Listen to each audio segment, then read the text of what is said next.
I was very honoured and privileged to be successful in the application for the fellowship, and I went to St Christopher's Hospice to develop my knowledge, capacity and leadership skills in the monastic care programme at end-of-life care for people with advanced dementia.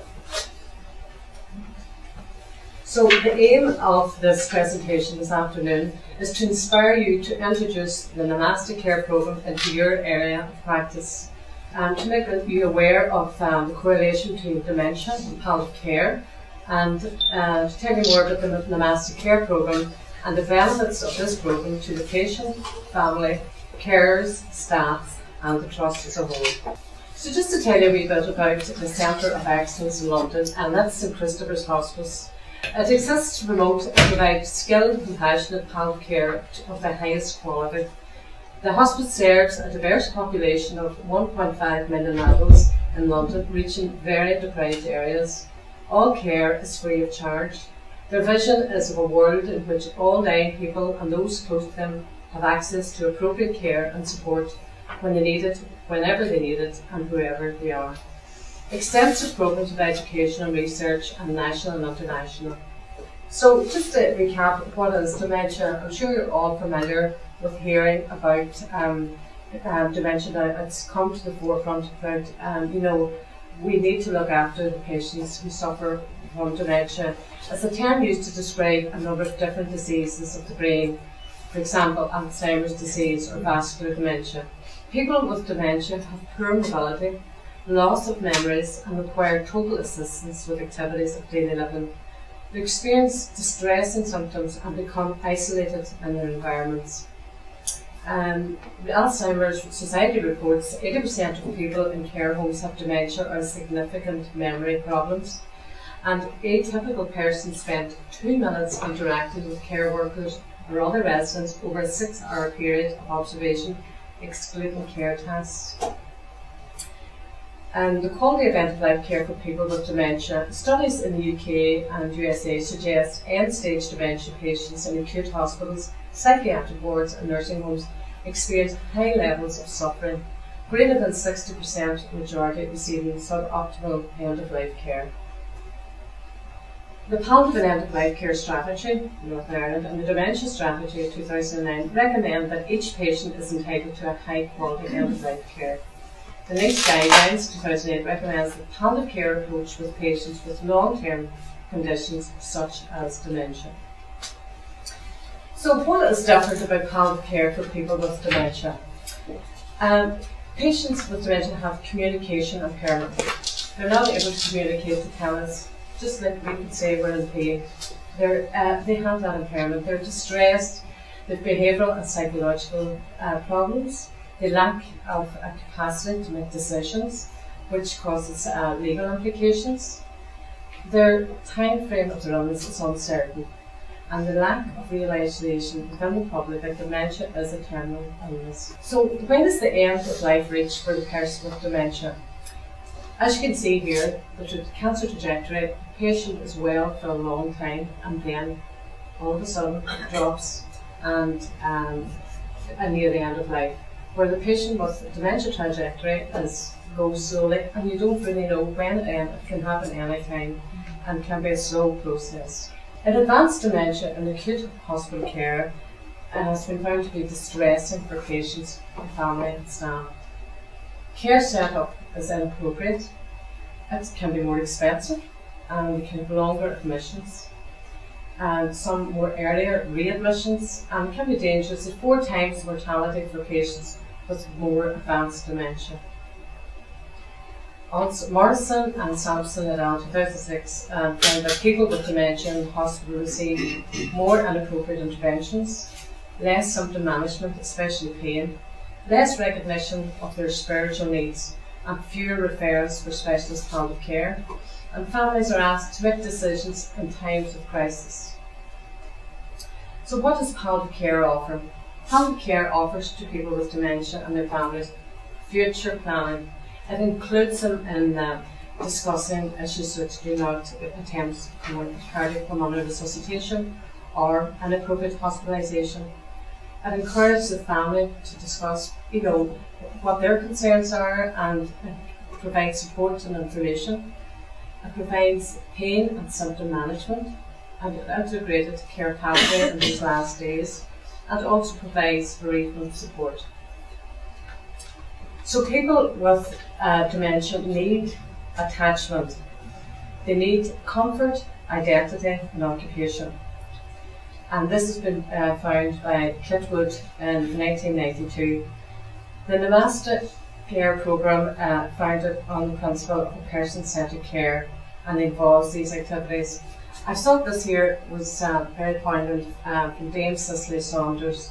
It says, "You matter because you are you, and you matter to the end of your life, and we will help you not only to die peacefully, but to live until you die." So each person is treated as an individual. So this brings us on to the Namaste Care Programme. The Namaste Care Programme was pioneered in 2003 by Joyce Simmert and in America, and was very, very successful.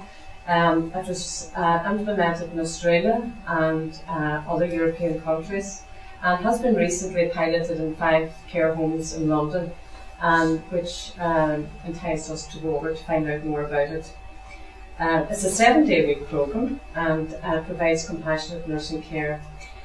The word Namaste is an Indian word, and it means to honour the spirit within. So it's to look at the person as an individual. Another key element is the presence of other. It involves other people. It provides comfort and pain management, and it involves the sensory stimulation of the 5 senses, which is sight, touch, taste, hearing and smell, which I'll talk more about later. It's a meaningful activity. It's meaningful to that individual. It involves containing their life history. It involves education for staff. It involves family meetings, and involves care of the dying and after death care.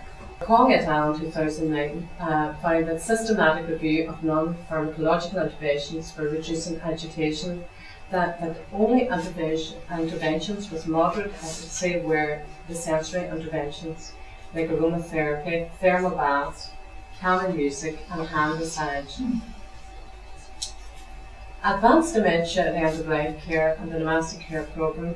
Entry to the Namaste triggers a family meeting. So if someone within an environment would decide, well, this patient would benefit from the Namaste Care Programme, they would invite the family members along, come on for discussion, and they would seek help of the family to honour the spirit within. And with that, I mean, we would discuss the life history. What was their favourite childhood music? What did they do for a living? Just to, reminisce about their past. What, trigger sensors of the past.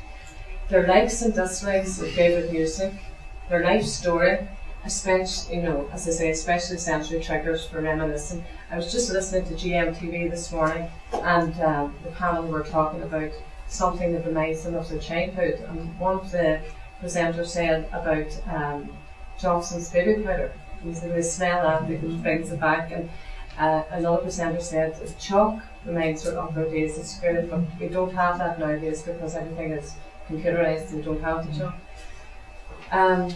The Namaste Family Meetings acknowledges disease progression early in a positive context.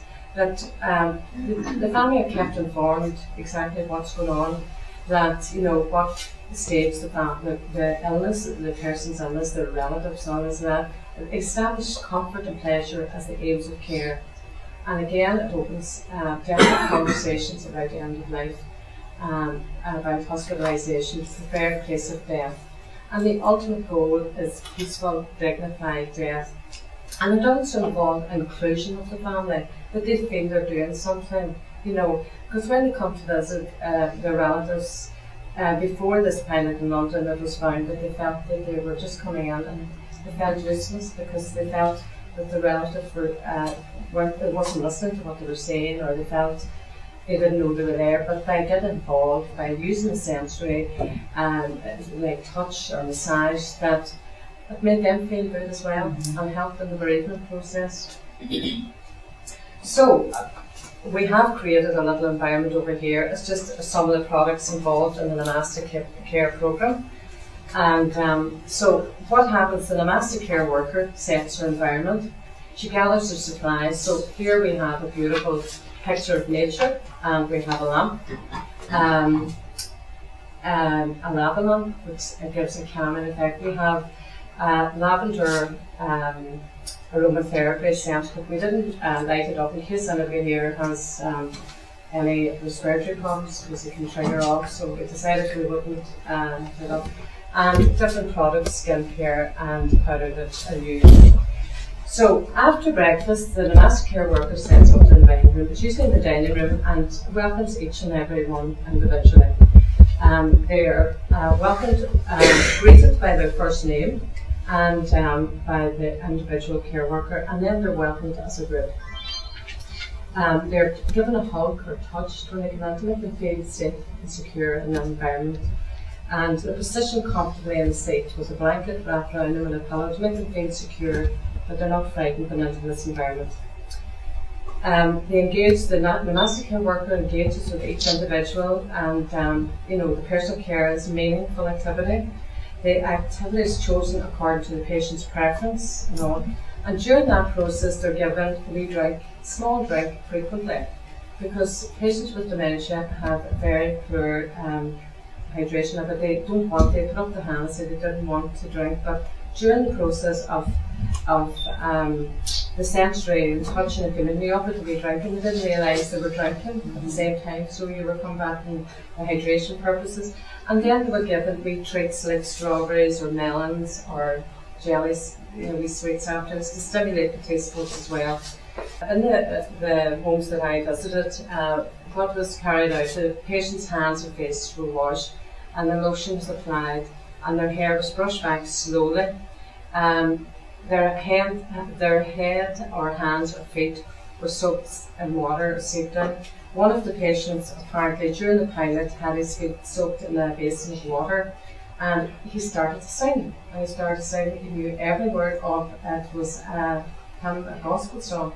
But apparently when he was younger, he belonged to a gospel choir, and that triggered that sensation. So their personal likes as well, like their lipstick, their hair ornaments, and again, the massaging. The pain assessment tool is carried out using this. There's music in the background, nice soft music. Again, the preference of music will be taken into consideration.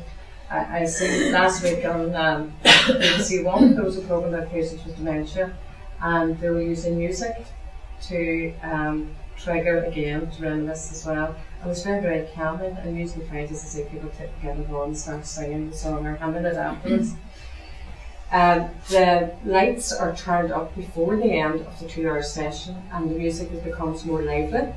They do fun activities at the end, like blowing bubbles to stimulate before going on for lunch, and perhaps putting on a CD of bird sounds and the smell of fresh flowers to promote nature within the environment as well.